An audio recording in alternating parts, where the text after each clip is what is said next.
Welcome to A to Z with B, an innovative talk show with Beatrice Tony Bailey.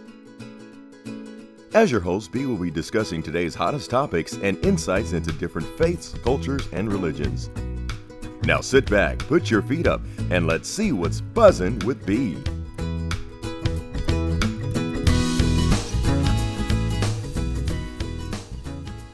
Good evening and welcome to A to Z with B. I want to thank you so much for tuning in this evening. This episode is brought to you by a generous donation by the law offices of Peter Brixey.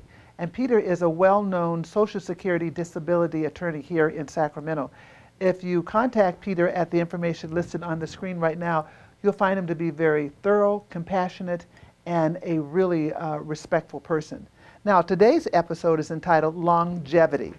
And like I like to tell my guests, Oprah had Dr. Oz on her show on a regular basis. I've been blessed to have Dr. M or Dr. Moira Fordyce on my show. Dr. Fordyce was on my show last year for 3 different times, and we usually have a wonderful time when we get together. We don't solve all the problems of the world, but we solve most of the problems of the world when we get together. Now, Dr. Fordyce, that's just not a nice title. She really is a medical doctor. She's been a doctor since 1962 and spent 14 years practicing medicine in Great Britain. When you hear her talk, she has this wonderful accent. It's not British, it is Scottish. She's speaking Scottish. English with a Scottish accent. That's right, that's right. She's a recognized geriatrician, and the other thing I'd like for you to know is Dr. Fordyce has her own show here on RCC TV. It's entitled Older, Fitter, Wiser, and it can be seen at 8 o'clock on Mondays and at noon on Thursdays. The funny thing is, when I did this particular, put together this particular episode on longevity, I never really saw myself as getting old. My mother died quite young. She was 44 years of age, and so I figured when 44, 45, you know, I'd get my tap on the shoulder and I'll be gone. But it's interesting, since that time, I live in an area where there are a lot of seniors in and around that area, so I really do see people aging very, very gracefully. So now I look at it entirely differently. I not only want to live a good life, I want to live a long life. Now, before we get started, is there a story you'd like to tell us, Dr. She has lots of stories. Bea, thank you very much. It's great to be back with you again. Thank you. And ready to try and solve the world's problems. That's right. Anyway, talking about longevity, there is a story I would like to tell. Okay. And for that, we have to go back thousands of years. I wasn't born then. No, I wasn't either. Okay. So we're all right. We go back into Greek mythology. And it's interesting from many points of view. It tells you that even those thousands of years ago, people were thinking about longevity, the ancient Greeks. And this story is about Tithonus. Now, Tithonus was one of the sons of a king of Troy. And he was a gloriously handsome young man. So handsome, so charming, that the goddess Aurora, the goddess of the dawn, fell deeply in love with him.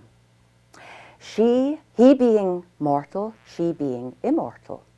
She took him along to Zeus, the king of the gods, and pleaded with Zeus to give Tithonus immortality. Zeus agreed and did it, but they forgot to ask for youth. So what happened to poor Tithonus was he grew older and older and older. He could not die. Oh, wow. And Aurora, of course, the goddess who had immortality and youth, she didn't change. And eventually, he ended up a little, frail human, so little and frail that the gods, from mercy, turned him into a grasshopper. Oh, wow. And when you hear the little grasshopper at your hearth, they would think of Tithonus. And if I may just finish that story by reading a few lines from a poem, which I like very much, by Alfred Lord Tennyson. Okay. The woods decay and fall. The vapours weep their burden to the ground. Man comes and tills the field and lies beneath. And after many a summer dies the swan. Me only, cruel immortality, consumes. I wither slowly in thy arms. Wow. Wow. That was really, really great. And it's interesting because when you talk about longevity, it's interesting, particularly if you go to other cultures. I've been blessed to travel to other cultures, and we talked earlier that both of us like to travel. So many other cultures outside the United States, they revel in longevity, they revel in people growing older. But here in the United States, we like new, shiny. I don't want to get old. I want to get the, whatever done. I don't want to get old. But so many other cultures do embrace the inevitable. Yes, if you're here long enough, I pray that I do get old. Yes. As opposed to remaining young.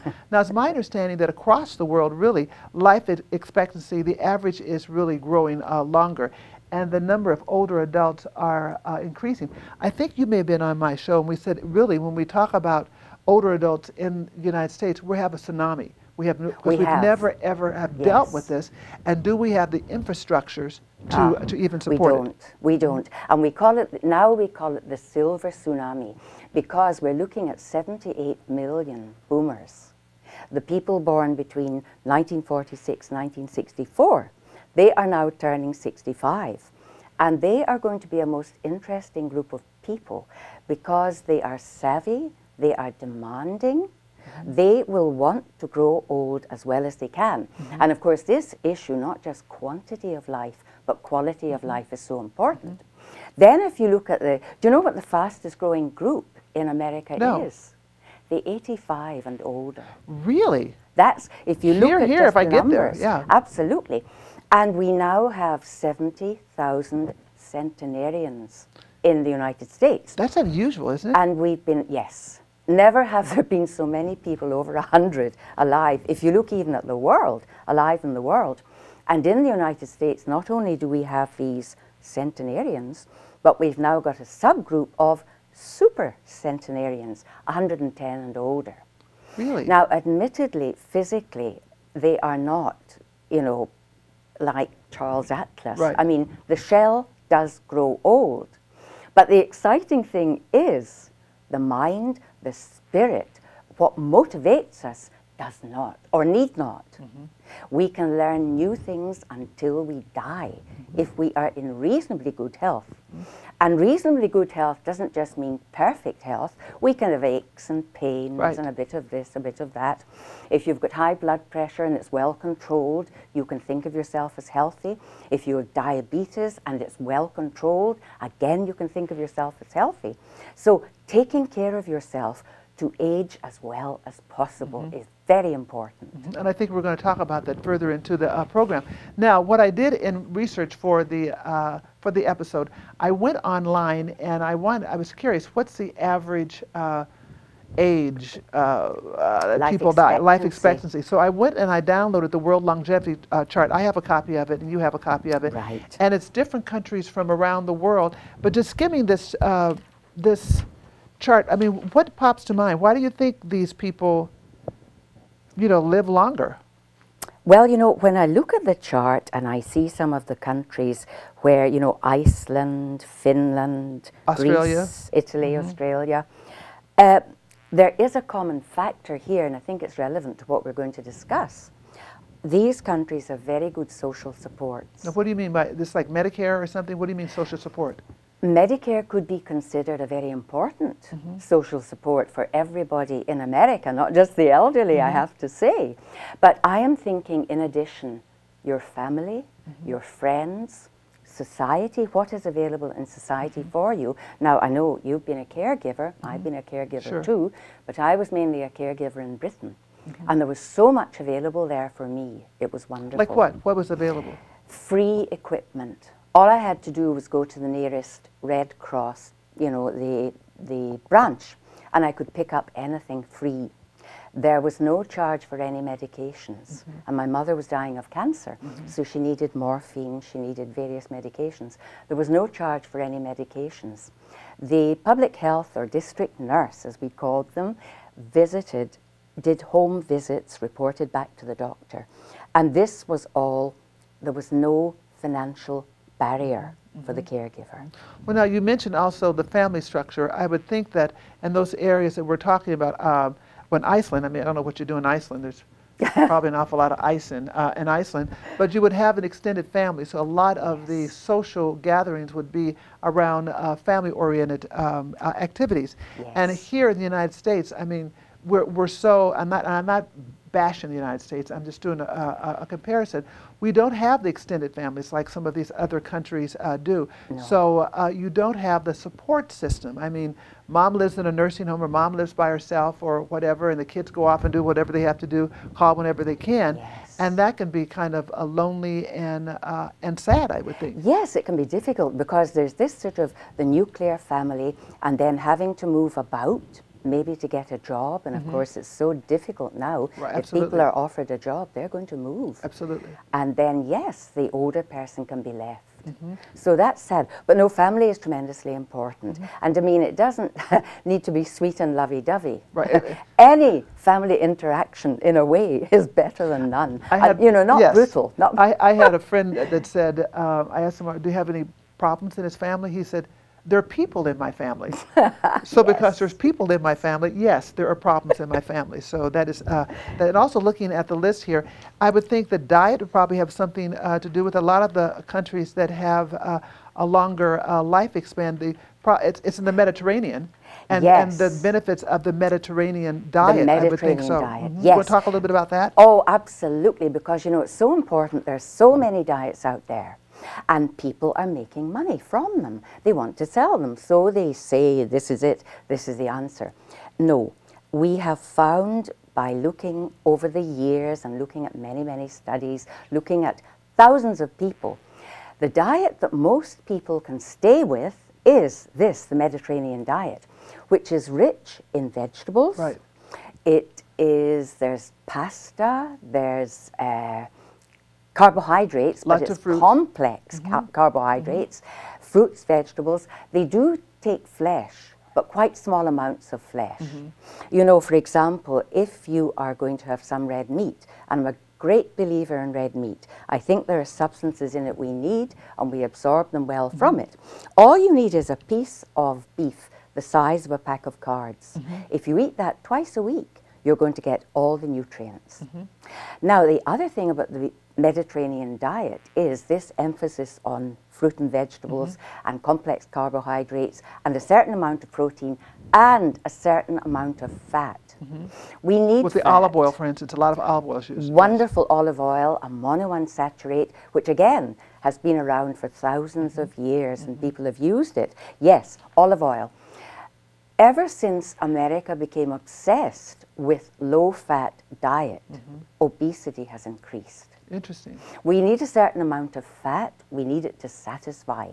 The other thing about the Mediterranean diet, when you look at Greece, Italy, Spain, they tend to get together. Eating is an event in their day. They will get together in the evening, the whole family. They will eat their meal together. They will talk. They will drink their wine.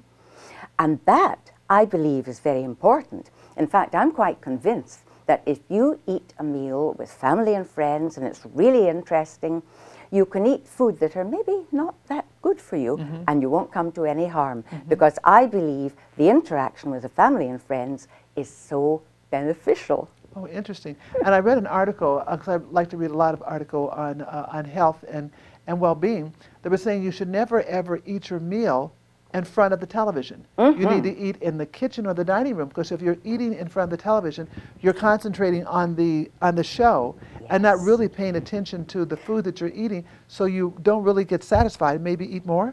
I think that's absolutely correct, and I'm sure people eat more.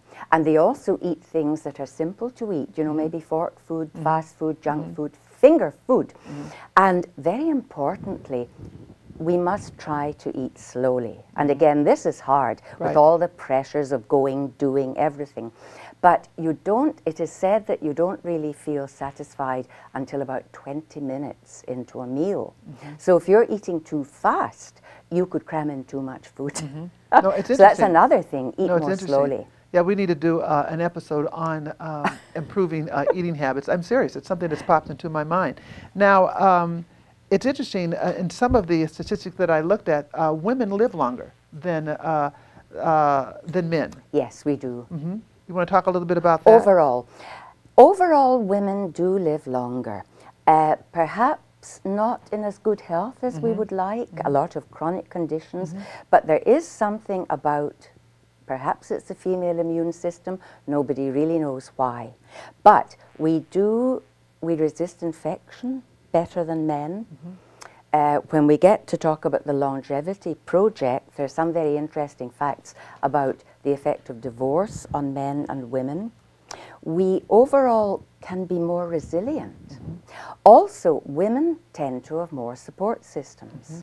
I really believe that women, we have a pass when it comes to talking about our ailments, because if I've got a shoulder problem, a knee problem, or whatever, I'm going to talk to a girlfriend. I have, well, you need to do this. Have you considered that? I think I'll go to the doctor. Right. And so what happens? Men don't do that as well. No. They don't discuss it with their other friends. They don't.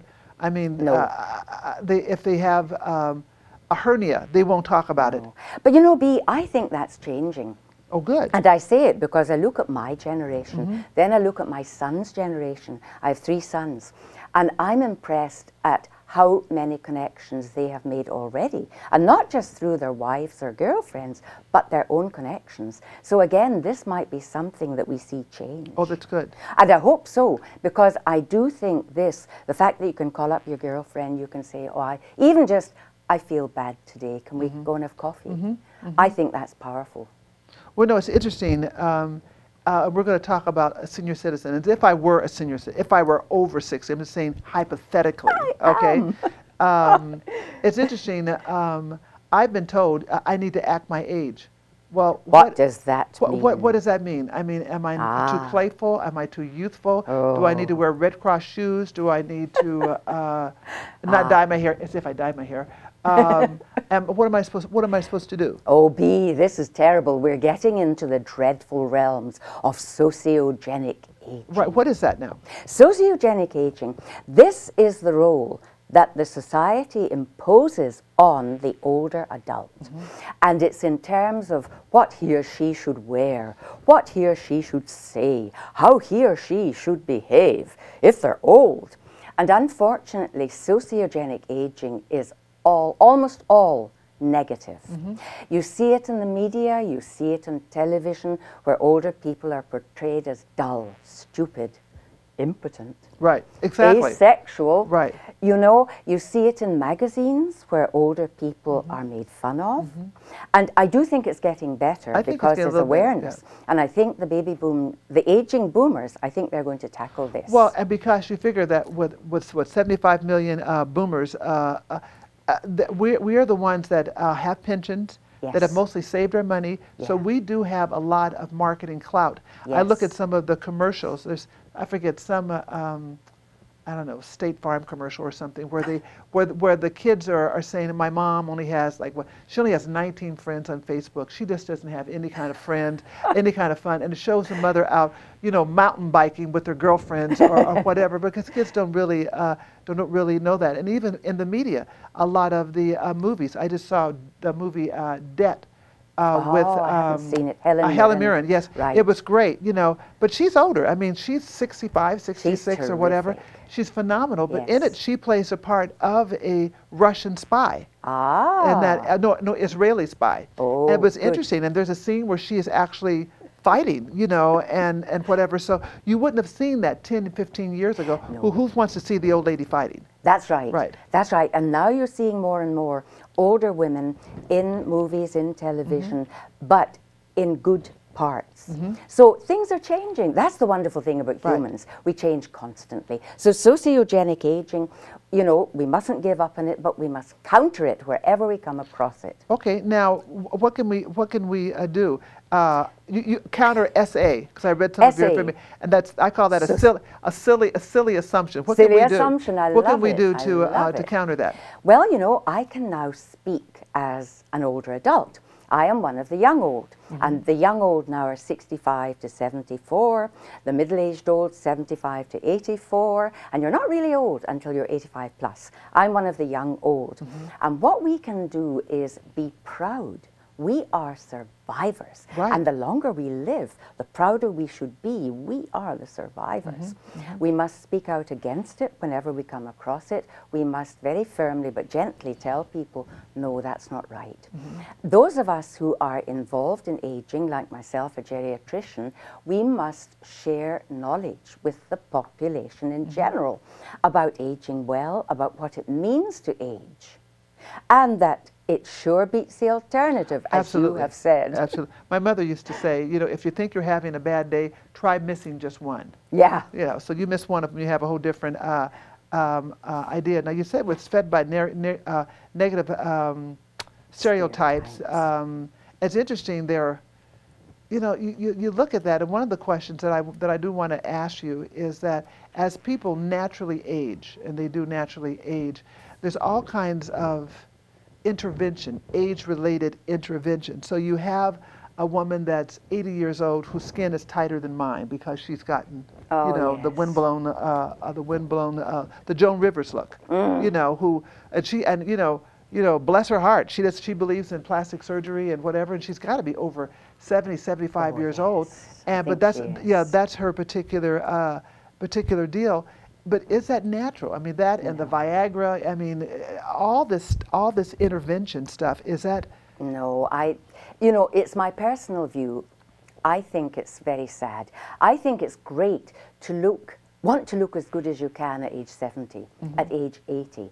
But an 80-year-old shouldn't have the tight face because it doesn't look right. What's happened there is you've taken old skin and you've stretched it. So it's not like young skin. So it basically doesn't work. And one of the problems is we tend to medicalize everything here. The sort of pill for every ill, you know, as you mentioned, Viagra, there's this, that. And I'll tell you one very interesting comment on a very male-dominated society in Japan. It was many, many years. They paid for Viagra almost immediately in Japan, free of charge. It was many years after that they paid for birth control pills. Wow. And my Japanese friends were fizzing about that. I guess. So, you know, it's just, again, interesting, a reflection on the society. But the medicalization that there should be a pill for everything, I think leads us down very, very difficult paths, very undesirable paths. Well, first of all, that kind of approach sends out a message that growing old is bad. Yes, which it isn't. No, it's great. No, and I've looked at, there are different marketing campaigns. It's interesting, even housing. I'm wondering why well, there's your Del Webbs and your other communities, and I can remember after my husband died, I was antsy, you know, can you imagine me antsy? And so I decided I was going to move out of my place. So I went to Del Webb, and I was looking at a really cute place, and this woman came to me. She said, "Oh, if you move here, you will instantly have 60 new friends." And I thought, I can't work one more person into my rotation. But the whole concept is a great concept out there. And I know that some other homes are built like in a communal basis. You've got a large house, everyone has their own bedroom, you have a great room, and so people then are able to help each other as they begin to lose spouses. You don't lose the community because with your kids are living here, or they're too busy, or you're estranged from them, or whatever. Have you seen that? Yes, I have. And there are some other things that are going on that I like very much. One of them is the concept of the smart home, where from the moment the home is built, they are thinking about how will the young family come in here. You know, you're bringing the push chair with the children in it, and then the family wants to age in place, and then you're bringing granny, grandpa in their wheelchair in. So they build the house without any bumps in the floor, with wider doorways, with different heights, counters, and all I think sorts. they have them at Davis. I think there's one in Davis or something like that. And there's one in Roseville, Eschaton. In fact, on one of my programs, we did an episode there showing that, and we interviewed some of the people who lived there. But there's something else that's happening that I think is very exciting. And this is commented, the Stanford Longevity Center, they drew this to my attention. Whenever the workers in the Longevity Center at Stanford hear that a shopping mall is probably going to go out of business, they are hopeful And that seems awful. But the reason is there are now several projects. There's one in North Seattle where they have taken a shopping mall, and you know the Joni Mitchell song, they paved paradise and Right. put up a parking lot. Right. In this case, they have unpaved the mall. They have built houses, flats, whatever, for younger people, older people. They've made a beautiful park, paddling pool. They've got the bank, the post office, everything within walking distance. And they have made this into a little community for all ages. Oh, nice. And that was a conversion, and the mall is doing so well. More and more people, more shops want to come in. So there's a lot going on in this sort of, the concept of aging in place, which certainly helps longevity. You know, if you have a choice and you can stay in a place you like or move to another, I think choices are so important. Well, it's important, and it's unfortunate, and it's really what life is really all about. It's really how do you handle, do you have a plan B? We all have a plan A, but do you have a plan B? And so many people don't have contingency, not ideas, contingency, what am I trying to say, plans, you know, in place. This is fine, but what if? What if I'm no longer able to get around? Right. What if my kids aren't around?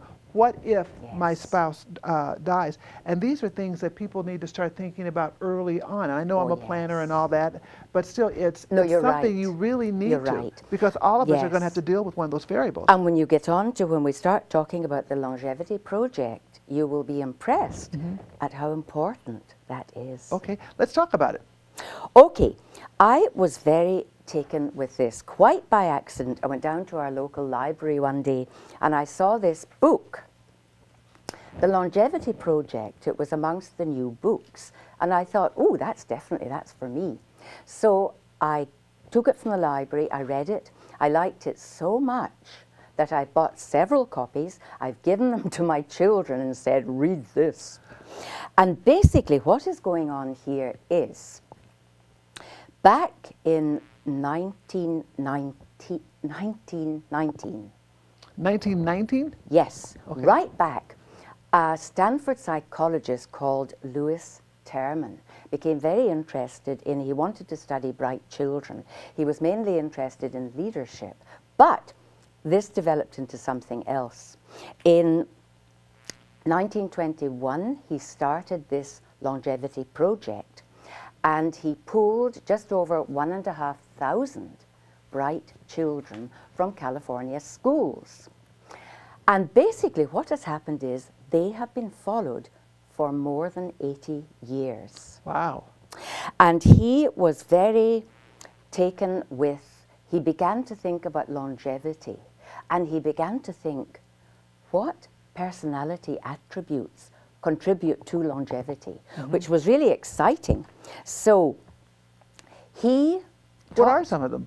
Oh, I will tell you in just a moment, but I want you to know what he did, how complete this study is. And it has been validated many times by more studies, existing studies.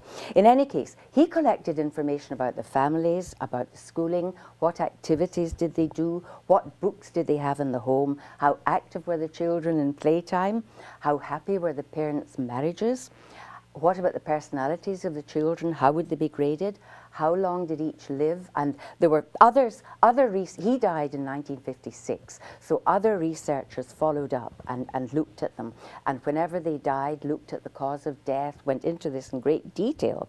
He looked at the intellectual, volitional, social, physical, mental aspects of these children. There has never been such a complete study ever. Wow. And he came to a lot of conclusions, which are very interesting.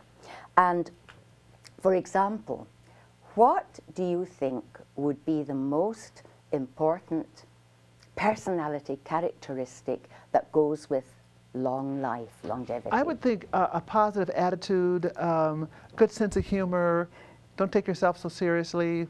Do you know, you're absolutely, that's what people would say. Now, the only trouble is a cheerful outlook, good sense of humor, as long as it is reasonable. Sometimes people who are too positive, they don't recognize risk, and they will do risky things.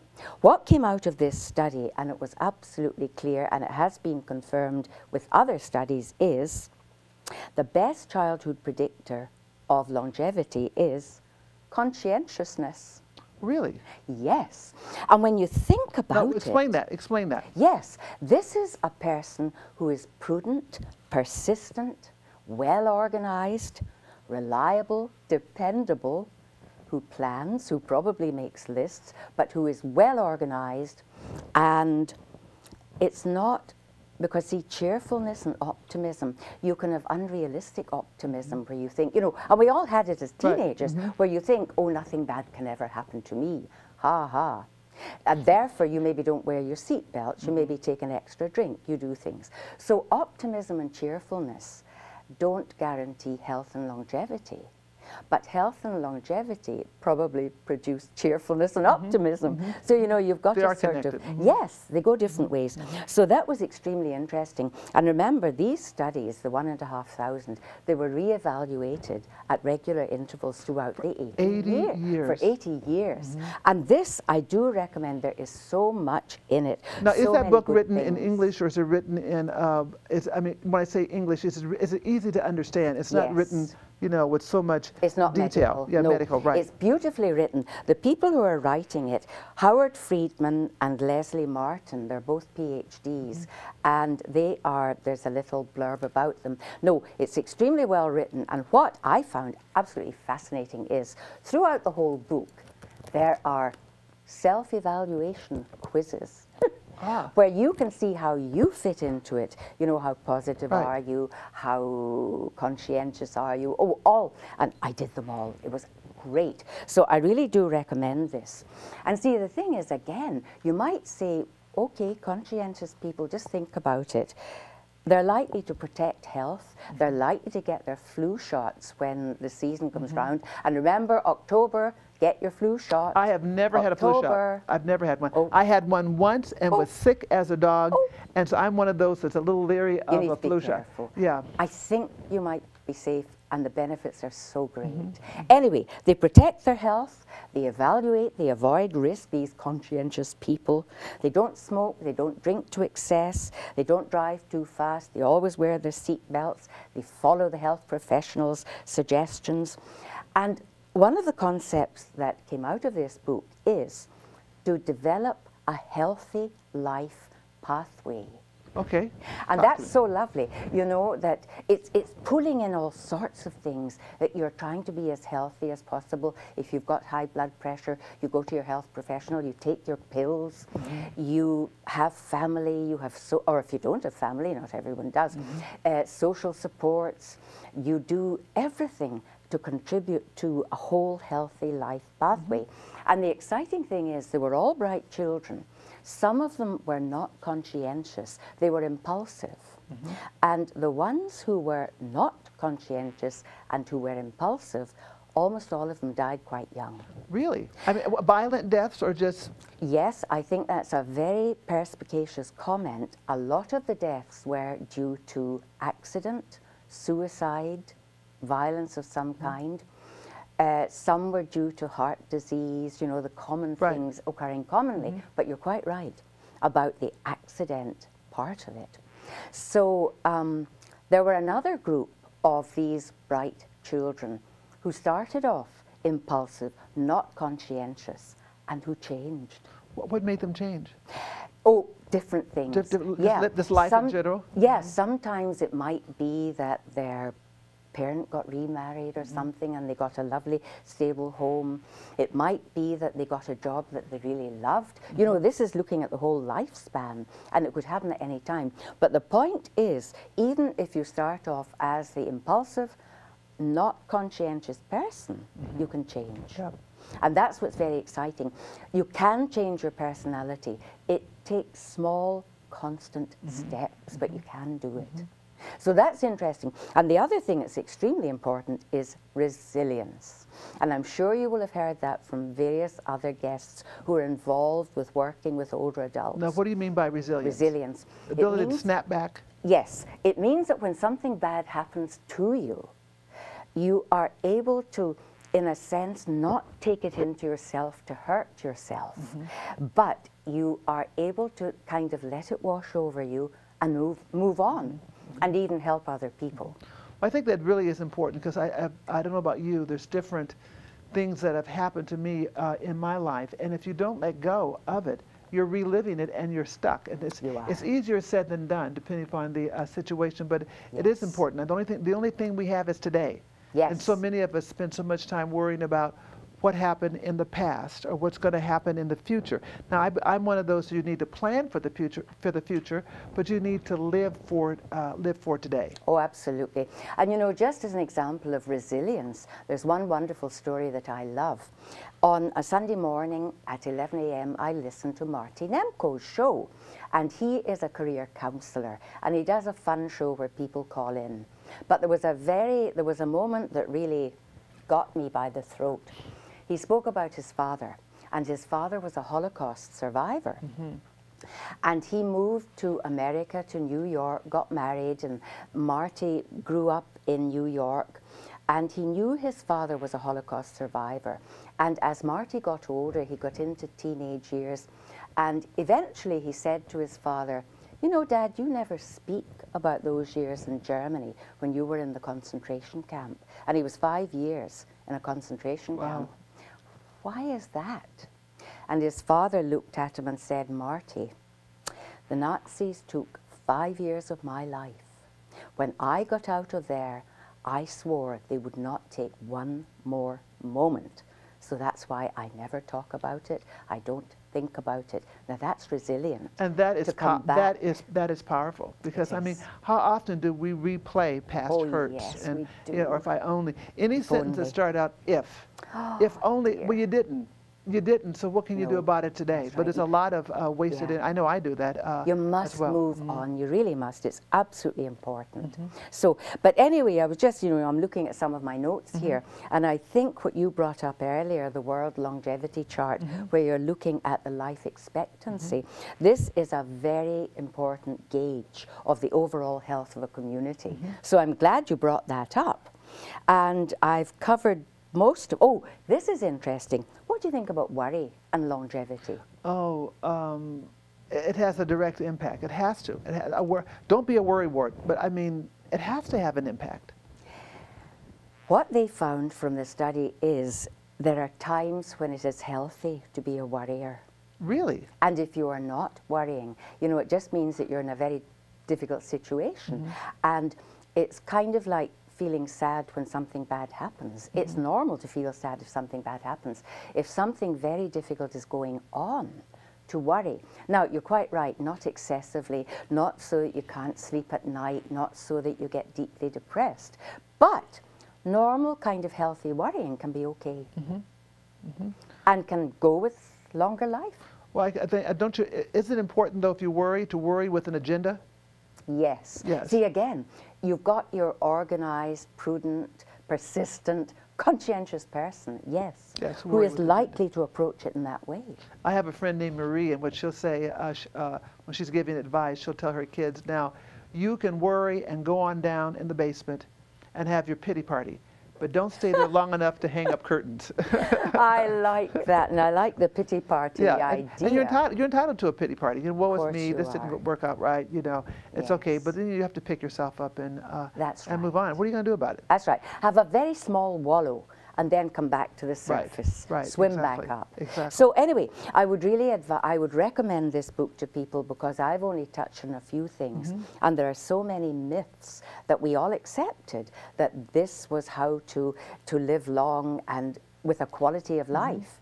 And yet, this conscientiousness, and you know, when you think about it, if you had to work and you had two people to choose between, and one of them was brilliant, impulsive, but unreliable, and the other one was maybe less brilliant, still bright, still competent, good, reliable, conscientious, which one would be better? I'd take the second one. Wouldn't you? Yeah, the other one's too much work. Wouldn't you? Absolutely. Yeah, too much work. So I do recommend this book. I think it's fascinating. And also the fact that we can change. If our personality is such that it's going to affect our quality of life, we can change. And it goes into details of how you can do this. Well, yeah, like for instance, how does a person change? If my whole life I've been a worrywart, my whole life I've been over-involved, how does a person change? I guess you've got to first acknowledge there's a problem. Yes, you define what, but also you have to think, is it a problem? I've got a feeling from what I know of you that when you worried, it was reasonable, healthy worry. And okay, sometimes it spills over and things get bad, I understand that. And you approach it and you try to plan for it, and you try not to keep replaying. So, I mean, you already have strategies to deal with worry. And it's not necessarily a bad thing. Well, I think when it comes to making changes, you have to really look at yourself. Someone told me once that if enough people call you a horse's ass, you might want to consider buying a saddle. I think that's correct. I know, and the awful thing is, are you paranoid or is it real? Well, just because you're paranoid doesn't mean they're not out to get you. No, that's right. That's absolutely right. But anyway, I do recommend, I think everybody would be fascinated by this, and do the quizzes and see where you fit in to all the various categories. And there was a great big review of, about a meta-analysis involving 9,000 people, because a lot of studies have come out of this one, and all the studies that have come out of this one and this big meta-analysis, they confirm the findings of this study. Well, now, you're a medical doctor. Now, tell us, what are some of the key factors associated with aging? I know that lifestyles, healthy lifestyles would be one of them. Yes. But what are some of the other ones? That's right. You know, we talked already about diet. And again, I like to think that as people grow older, the older you are, the more liberal your diet should be. Because, I mean, if you've lived to be 80, 85, 90, you are made of good stuff. It's not going to matter if you consume a carton of Haagen-Dazs ice cream, high fat, high sugar, the lot, delicious. You know, so the longer you live, the more liberal you should be. And Interesting. I spent quite a lot of my medical life taking people off strict diets in nursing homes. I mean, you've got an 80-year-old and the only thing left may be that he or she loves ice cream or loves fried chicken or loves delicious Mexican food with that tang. And I used to sit down, talk with the family and explain to them, you know, why don't you bring in whatever he or she likes to eat. And the family was always extremely happy, and so was the older person. Right, right. So I do think, okay, eating well is very important. Exercise. Now, the latest, I think I sent you an email, I hope I did, I meant to. The latest thought is that 15 minutes, 15 minutes a day of moderate exercise will add 4 to 5 years of your life. Really? Yes. Don't tell my trainer that. He says 50 minutes, yeah. No, well, no, that's great. Right. And I mean, you're fit and you're in great shape. And the thing about exercise is it's very exciting, it's additive. If someone, again, I'm thinking of my patient population, the older adults, if they can only do 5 minutes in the morning, 5 minutes at lunchtime, 5 minutes in the afternoon, it still adds up to 15 minutes a day. If they love to potter in the garden, still exercise. If they like, they do their housework. It all adds up. The big thing is not to be a couch potato sitting in front of television. Well, you know what? And plus, when you exercise, you release the endorphins, which are your happy enzymes. You know, when you clean, not necessarily you clean your house and you're just as happy, as giddy as can be, but keep moving. And I can tell that I'm the kind of person that if I'm not doing something, I mean, I can sit and watch TV and whatever, but that's more the exception to the rule, because the TV's not doing anything. I mean, it's giving me stuff. I'm not involved. So if I watch TV, I am either stretching or I'm knitting or I'm going downstairs folding a little laundry, just to sit and watch TV, unless it's something I really, really like, Grey's Anatomy, you know, or I love, you know, Harry's Law. And I love Harry's Law. She's an excellent example. Kathy Bates, she came back and did a little pilot. No one thought it would do anything. But she is in her 60s, and the show is a hit because you see an older woman that's involved in real life issues and concerns, and she is tight, and they talk about issues that are germane to the 75 million people that we had talked about. And you know, again, we are so lucky. You know, I complained about things being medicalized, and there's validity in that, but there's so much available for us. We are so lucky. Just a few weeks ago, I had a cataract removed from my right eye. I couldn't believe it. You know, cataract happens gradually. It's a very common condition where the lens gets cloudy in your eye and it cuts down in the light, it gets a bit blurred, but it happens so gradually. And I couldn't believe it when this was done. Suddenly, I could see again. It was light, it was bright, it was three-dimensional. I could see depth. And that was one thing I had not appreciated. You know, for all the years I've been a doctor, the effect of monocular vision, effectively this eye wasn't great. So I am so thankful, and the other eye is going to be done in a couple of weeks. Whew. So I'm so thankful for what we have available. And you know, keeping healthy, staying functional, fit, moving, the vaccinations, which I really feel very strongly about. Let's talk about the vaccinations. Flu shot every year. I know. Right, and then my doctor wants me to get a pneumonia shot. I've never had pneumonia. I never heard of that. Well, the thing is, pneumococcal pneumonia, it used to be called the old man's friend because it killed a lot of older people. And how's that a friend? Well, they would go peacefully. Oh, okay. You know, and that was the thing. That could be quite good. Anyway, pneumococcal pneumonia still kills, and we do have antibiotics, but the vaccine will prevent it.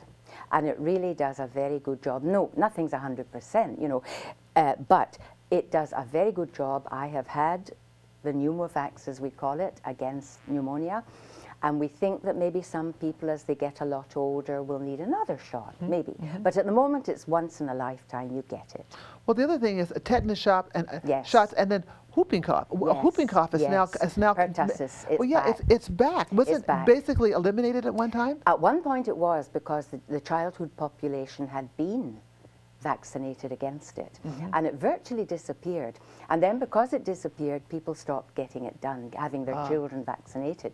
So now it's back, and what we're seeing is, with so many grandparents being caregivers, you know, the middle generation, the sandwich, filling in the sandwich, they're out working, and it's the grandparents who may have to look after the grandchildren.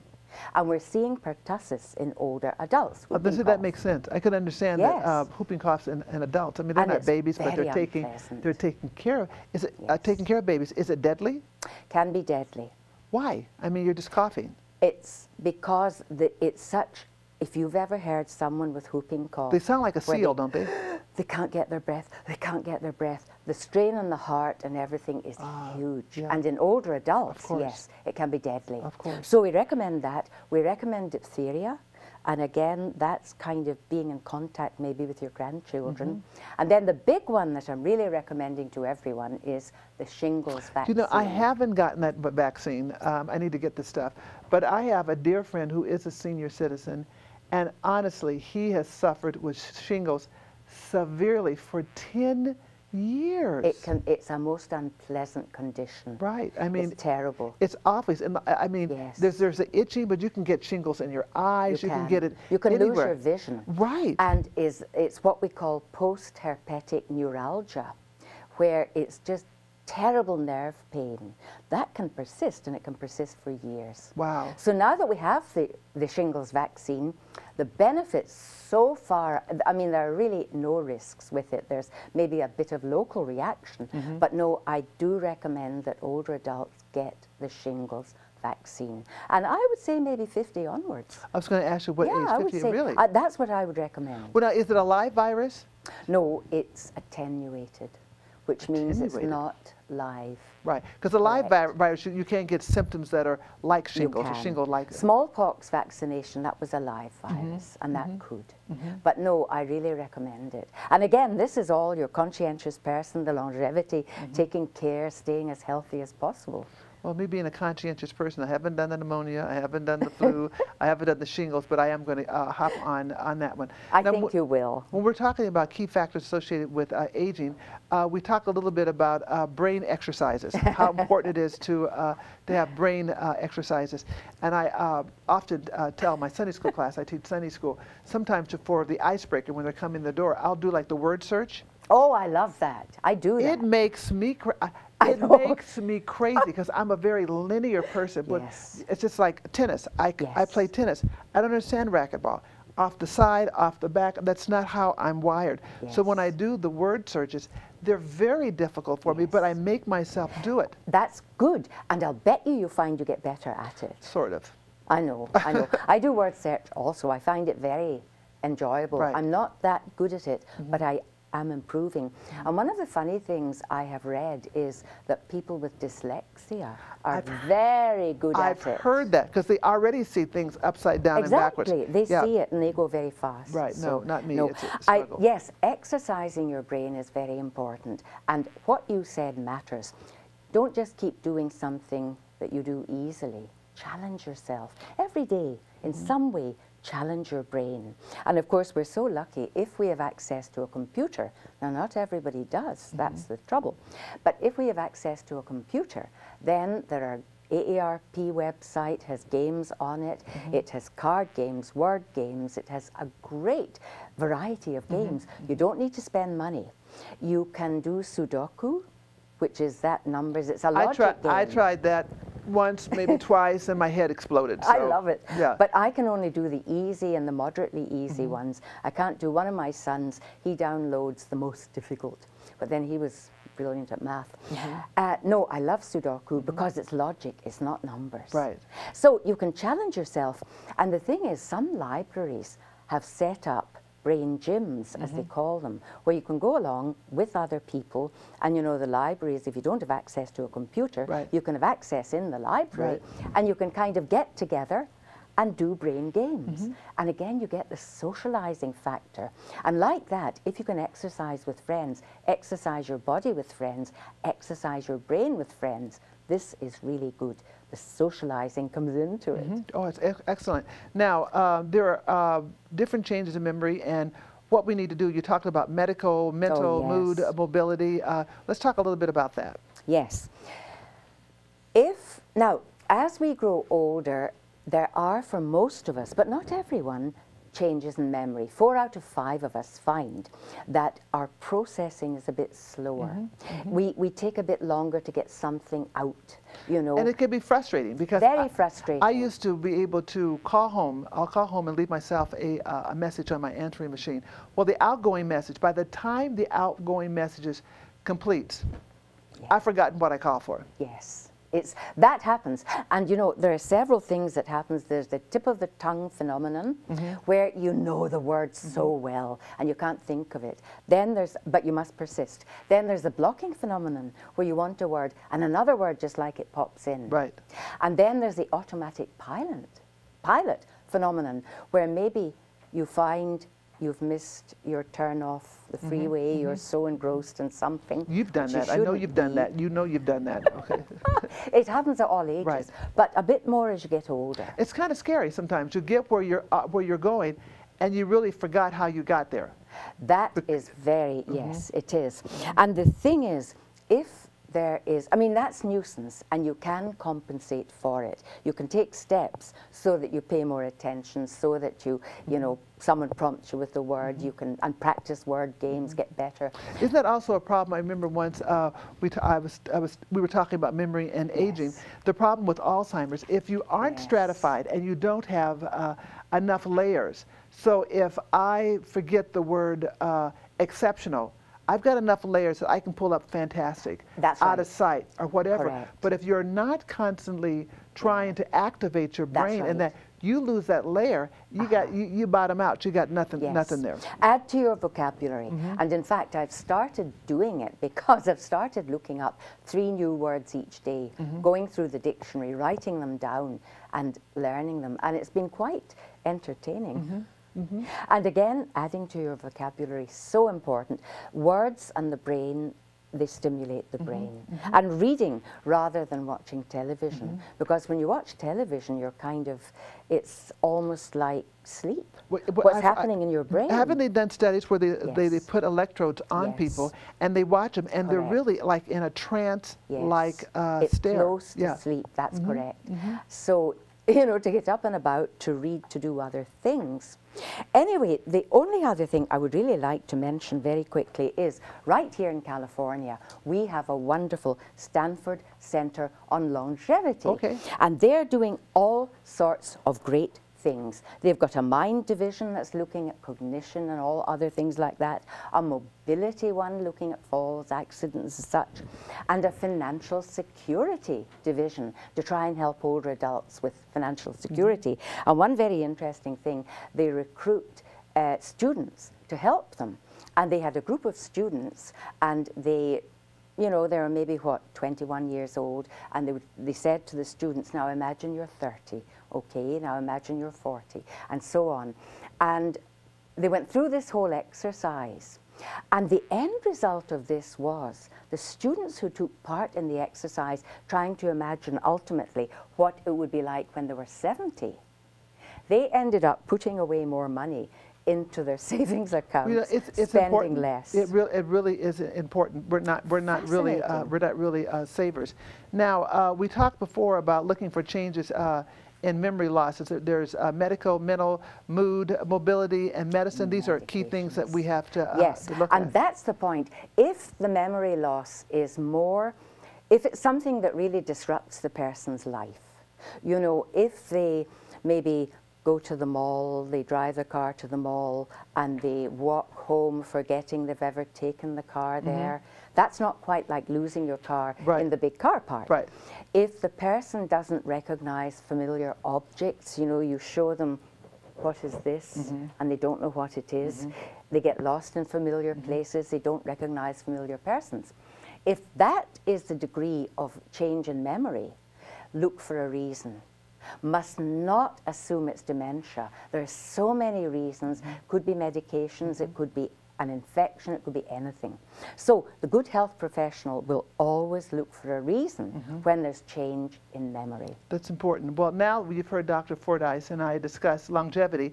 Now that you can look at your individual people in your family and not decide to take the seniors and float them down the river on an iceberg. We want to thank you so much for coming in, and I look forward to having you in for future episodes. I want you to remember that aging is living. It happens to everyone if we are lucky. Now, if you're enjoying the programming that we have here, we ask you to please contact RCC TV at 448-2212, and we would welcome any sponsorship. We are nonprofit, and we thank you so much for tuning in and watching us, and we hope that you come back next week. Be blessed. Thank you. When mom or dad is in prison, it's the children who really are doing hard time. But you can let them know that they are not forgotten. You can give the child of a prisoner the joy of Christmas this year by participating in the Angel Tree Ministry. Every child who is part of this ministry will also receive an age-appropriate presentation about the true meaning of Christmas. For more information, please contact the Prison Ministry Fellowship at 916-354-2742. Be blessed.